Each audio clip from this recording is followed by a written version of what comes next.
A million lies told about me, and still I am here. My existence defying you, men who call me the embodiment of all evil, seductress, murderess, you, men who make me the scapegoat for all your inner self-loathing, and fear of your imperfect human bodies, and your lusts, and urges, and needs.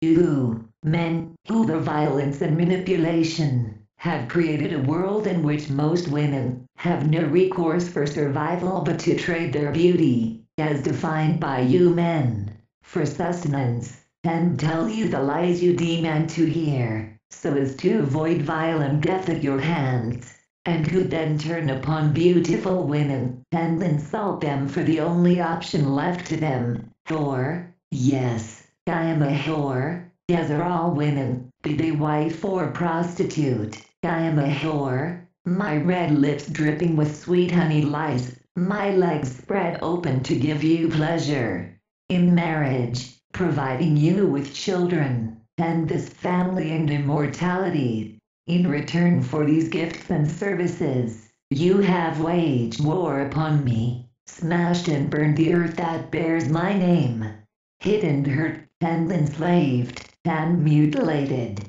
and starved and killed women, who are my emissaries. And then you preach from pulpits, and courtrooms, and street corners that whores are the symbol of immorality. You resent the wives and whores, upon whom you slake your lust, so resentful, that when they ask a fee merely sufficient to sustain their lives, that you consider them greedy, so resentful and fearful, when they experience a drop of pleasure while servicing you, that you name them undisciplined, animalistic sluts. You resent your wives so much, that you become furious when they ask you for any recompense for their unpaid services to you, and after using their youth to bring you children, and then abandoning them, you are filled with resentment when they petition your courts of law to force you, the unwilling and selfish husband, for sustenance, after having provided for your comfort and pleasure for years. You want to hear women say you are good, powerful, big, strong and invincible. You demand to hear this, but inside you know you are a mere flawed mortal, and you don't want to know this. Despite your protests, you don't want the truth. You want pleasant lies, and furthermore, you want this false flattery without recompensing those who must survive by flattering you. Yet in spite of this violence that you feel confers greatness upon your shoulders, you are but men. You can try all you wish to create a god in your likeness. Try all you wish to imbue him with the power of woman and goddess in your imaginations. Zeus giving birth from his head, the universe springing effortlessly into existence, from one words from the lips of Jehovah, but it always rings hollow. Always degenerates into pointless violence and hate, and bloody war. Nothing built on these unnatural lies can prosper, no matter how much you would like to deny the power of woman and goddess, to pretend your dick is the image of a great male creator, no matter how much you would like to pretend the words that issue forth from your bearded lips create and shape the world. It is still only women who give birth. And this is not effortless, instant and painless. You adore your own destructiveness which you mistake for power, glorying in your clever inventions of guns and bullets, and bombs that can undo 9 months of a woman's effort and pain in an instant. But you are still mortal, and if you succeed in destroying me, by destroying women's hearts, souls, minds, bodies and creations, all you have managed is suicide. This man Lister Crowley, my prophet, knew my power but denied knowing.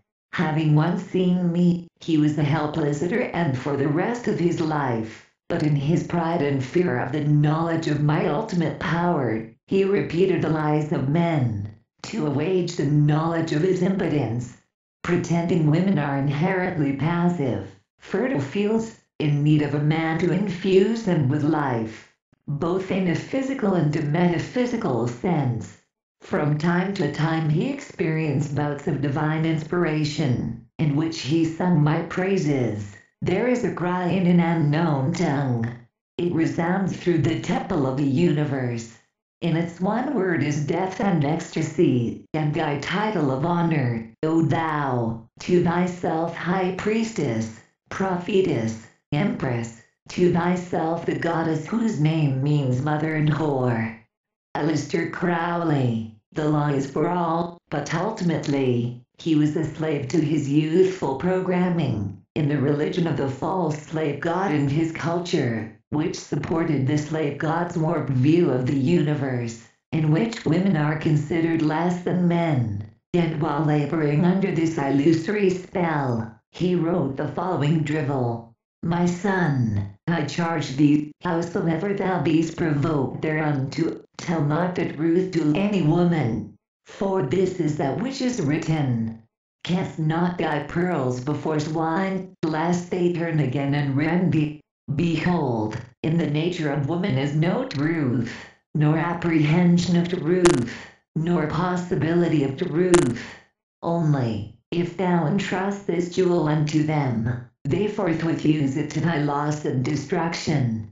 In addition to this slander against women, and through women, me, he continually parrots the ideas put forth by those ancient followers of the slave god, namely that women are inherently passive, and can only become fulfilled when they are entered by a man, that women can only become fully human when filled with a man's penis, or sperm more by his will and purpose in life.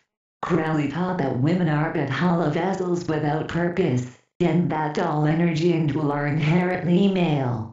These are the lies echoed by male scientists, who are very frightened by the specter of the awesome creative power of women.